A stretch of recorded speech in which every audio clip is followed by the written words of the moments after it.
रहमतों का इशारा न होता तो दुनिया में मेरा गुजारा न होता। मुझे जो मिला है दर से मिला है। दीनानाथ मेरी बात छानी कोनी तेरस आखड़ ली चूरा कर बाबा जासी कठ मीरस। बालक हूँ मैं तेरो श्याम मुझे को निभाए ले खड़े को मारो मने काल जे लगाए ले। आप सभी को नमस्कार। मैं चित्रा रॉय श्री कृष्णवी आप सभी का स्पष्टता न्यूज पर तहे दिल से स्वागत करती हूँ। आज जो हमारे साथ शख्स हैं उनके लिए मैंने चंद पंक्तियां लिखी हैं, आप सभी को सुनाती हूँ। मोहन की सुन बांसुरी झूम रहा संसार, जिनके मन कृष्णा बसे हो जाए भव पार। और एक कृष्ण भक्ति, एक श्याम भक्ति हमारे साथ है और कोलकाता की नामचीन समाज सेविका कई संस्थाओं के साथ जो जुड़ी हैं और श्याम भक्ति उनके हृदय में हिलोरे मारती हैं। तो ये स्पष्टता न्यूज का सौभाग्य है कि आज हम उनसे आप सभी को रूबरू कराने वाले हैं। तो चलिए आइए मिलते हैं सीमा भाव सिंह से। तो सीमा जी, आपका स्पष्टता न्यूज में तहे दिल से स्वागत है। बहुत बहुत धन्यवाद चित्रा जी, जो आपने मुझे मौका दिया स्पष्टता न्यूज में। सबसे पहले तो मैं श्याम बाबा के लिए 4 लाइन बोलूँगी क्योंकि मेरा जीवन उन्हीं से है। तो 4 लाइन बाबा श्याम बाबा को सबसे पहले नमन करती हूँ कि तेरी रहमतों का इशारा न होता तो दुनिया में मेरा गुजारा न होता। मुझे जो मिला है दर से मिला है, तेरा शुक्रिया है, तेरा शुक्रिया है। ये हम सभी के लिए बहुत अच्छी पंक्तियां हैं क्योंकि हम सभी का आसरा भगवान श्याम, भगवान कृष्ण वो परमात्मा ही हैं।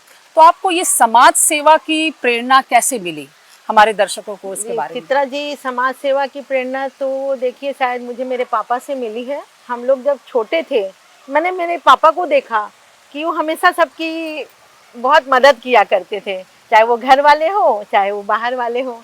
तो मैंने उनको यहाँ तक देखा है कि वो जब कहीं जाड़े में किसी को कपाते हुए देखते थे वो अपना सर तक उतार के उसको पहना देते थे। मेरी मम्मी लड़ती भी थी, ये क्या करके आए हैं।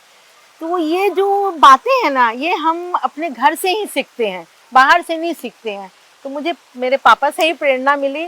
तो कुछ ना कुछ बोलते बच्चों में अंश आ जाता है, तो मेरे में ही वो अंश आया है। मैं बहुत खुश नसीब हूँ कि उनकी परवरिश मुझे मिली है। थैंक यू पापा।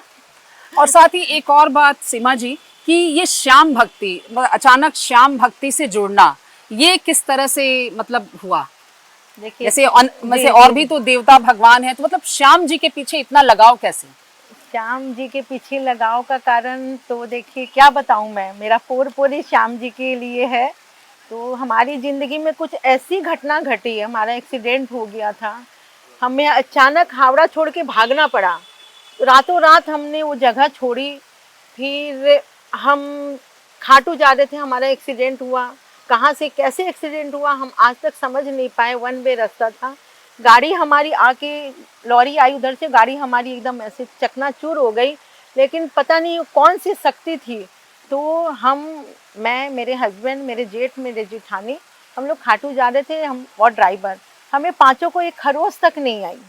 तो ये उनकी कृपा नहीं है तो क्या है, वो लगन, वो श्याम बाबा का वो जो हमारे ऊपर कृपा शायद मैं ताउम्र नहीं भूल पाऊंगी और कभी भूलूंगी भी नहीं। वहाँ से जो मेरी लगन लगी है, कोई भी बात या कोई भी मुसीबत आती है या मन की बात होती है, मैं अपने मंदिर में बैठ जाती हूँ और सारी बातें मैं श्याम बाबा से करती हूँ।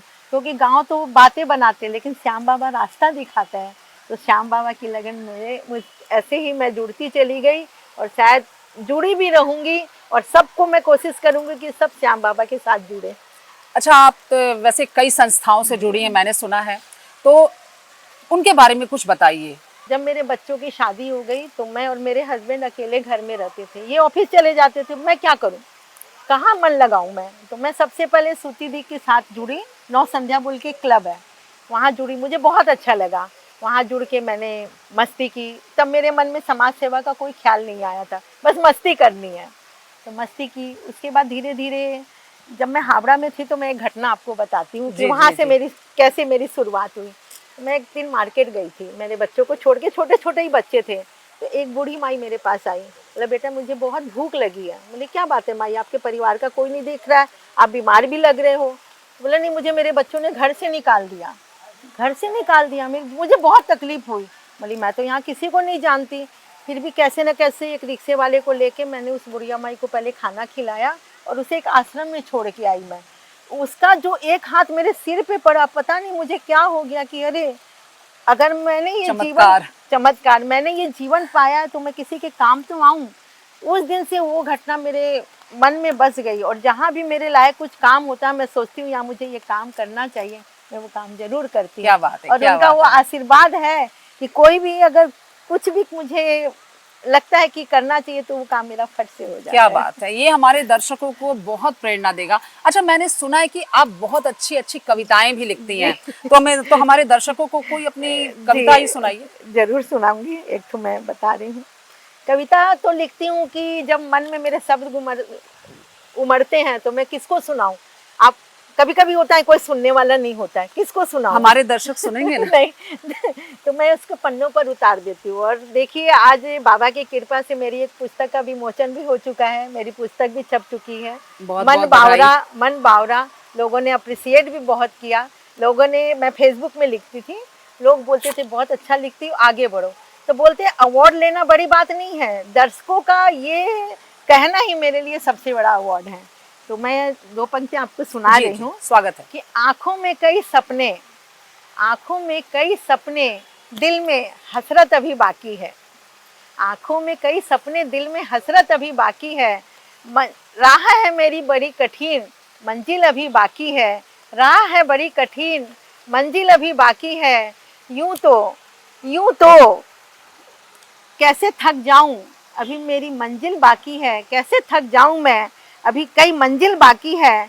कैसे छोड़ दूं मैं अधूरा सफर अपना, कैसे छोड़ दूं अधूरा सफर मैं अपना। अभी मेरी जिंदगी की कहानी के कुछ पन्ने बाकी है। अभी मेरी जिंदगी की कहानी के कुछ पन्ने बाकी क्या है। बात है। मैं भी कविताएं लिखती हूँ, इसलिए मुझे पता है कि कितनी प्रीशियस पंक्तियां आपने लिखी हैं। और एक प्रश्न था कि देखिए, महिला सशक्तिकरण, जी, आप बहुत महिलाओं के साथ जुड़ी हैं और उनको आगे बढ़ाने का काम करती हैं, उनको सशक्त करने का। तो महिला सशक्तिकरण में सबसे बड़ी चुनौती आपको क्या लगती है?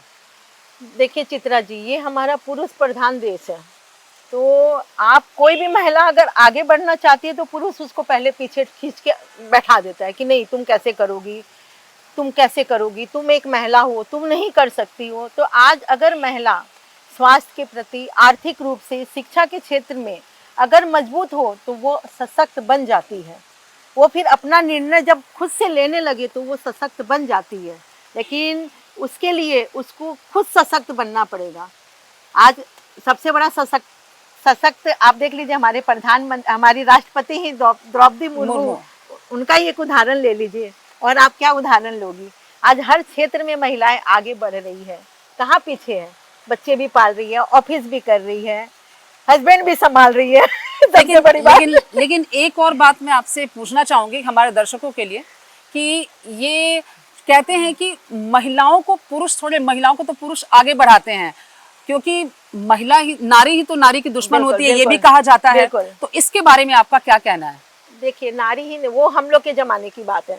आज के जमाने में हाँ ठीक है, थोड़ी सी आती है, लेकिन महिलाएं इतनी सशक्त हो गई है ना, इतनी सशक्त हो गई है कि वो अपना अच्छा बुरा भला सोच सकती है। हम लोग क्या, हमारे ज़माने में हम दबाव में रहते थे, अरे कुछ करेंगे तो वो क्या बोलेगा। हमें अपनी सास से, अपनी माँ से, अपने बड़े बुजुर्गों से दब के रहना पड़ता था। आज की महिलाएं, या बोल लीजिए, वो शिक्षा के क्षेत्र में आगे बढ़ रही हैं, शिक्षा पा रही है। तो शिक्षा से हम बहुत कुछ ऐसी बातें हैं जो नया सीखते हैं, क्या गलत है क्या सही है वो हम जानते हैं। वो आगे बढ़ रही है, पढ़ रही है, अपने बच्चों को आगे बढ़ा रही है। और क्या उदाहरण दें, हर क्षेत्र में वो आगे बढ़ रही है। बिजनेस ले लो आप, सामाजिक ले लो, राजनीतिक ले लो, कहाँ महिलाएं आगे नहीं हैं। हर आज जगह आ पुरुषों से गया। आगे है। आज पुरुषों से आगे। पुरुषों से लेकिन आगे क्या है। कंपटीशन पुरुषों से होना चाहिए कि महिला को अपने व्यक्तित्व से नहीं, आगे बढ़ के कुछ करना चाहिए? कंपटीशन कंपटीशन से मतलब नहीं है, मतलब होता है आप अपने आप को कितना मजबूत कर रहे हैं। अगर सही। आप मजबूत होगे तो आप अपने परिवार को मजबूत करोगे, समाज को मजबूत करोगे। तो पुरुष तो मजबूत होगा ही। अगर आप पुरुष के पीछे रह के या आगे रहकर उसको मजबूत करोगे तो समाज भी मजबूत होगा, घर भी मजबूत होगा, देश भी मजबूत होगा। सीमा जी, हमने देखा है, सुना है कि आपका समाज सेवा क्षेत्र में काफी योगदान है, सामाजिक योगदान बहुत है, तो उसके बारे में हमारे दर्शकों को प्लीज बताएं। जी चित्रा जी, समाज सेवा में देखिए, मैं सबसे पहले तो एक बात करना चाहूँगी कि कोरोना के टाइम में प्रेरणा क्लब के साथ जुड़ के मैंने बहुत जगह वाटर फिल्टर का काम किया है, हार्ट ट्रांसप्लेशन का काम किया है। मैंने खुद में बच्चों की शादियां भी करवाई है, लेकिन वो किसी संस्था के साथ नहीं, मैंने अकेले में किया है। और एक बात बताना चाहूँगी कि कोरोना के टाइम में मैंने झरिया में एक प्याऊ लगवाया था, तो सीमेंटेड प्याऊ मैं अपने पापा के नाम से लगवाना चाहती थी। मेरी बहुत इच्छा थी कि लोग सास ससुर के नाम से कराते हैं, मैं अपने पापा के नाम से करवाऊँ। मैंने वहाँ बनवाया, तो मैं कोरोना में जा नहीं पाई। जिसको भी मैंने बोला कि वहाँ जाके उद्घाटन में आप जाओ, खड़े रहो वहाँ जाके, सबने ना कर दिया। मैं खूब रोने लग गई। तब मेरे हस्बैंड ने वहाँ 10 आदमी खड़े किए, बोले तू रोती क्यों है, उद्घाटन में कोई ना कोई वहाँ पहुँचा रहेगा। और इतने वहाँ के काउंसिलर आए, वहाँ के मेयर आए, सब आके उन्होंने वहाँ उद्घाटन किया। मतलब मैं बोलूँ ना कि अगर ऊपर वाले का आशीर्वाद हो और पूर्वजों का आशीर्वाद हो तो कोई काम आपका बाकी नहीं रहता है। पिंजरापुर गौशाला में मैंने प्याऊ बनवाया। उसके बाद मैंने मारवाड़ी समिति की ओर से एक स्कूल में मैंने वाटर फिल्टर लगाया। प्रेम मिलन चंद्रकांत जी सराफ के साथ मिलकर 80 किलोमीटर दूर कोलाघाट से सलोनी गांव में मैंने अपने सास ससुर के नाम वाटर फिल्टर लगाया बड़ा। तो यही छोटे मोटे काम किए हैं। भगवान चाहा तो और भी बड़ी इच्छा है कि बहुत सारे काम करूं, बच्चों को पढ़ाऊं, बच्चों को शिक्षा भी दिलवाई है।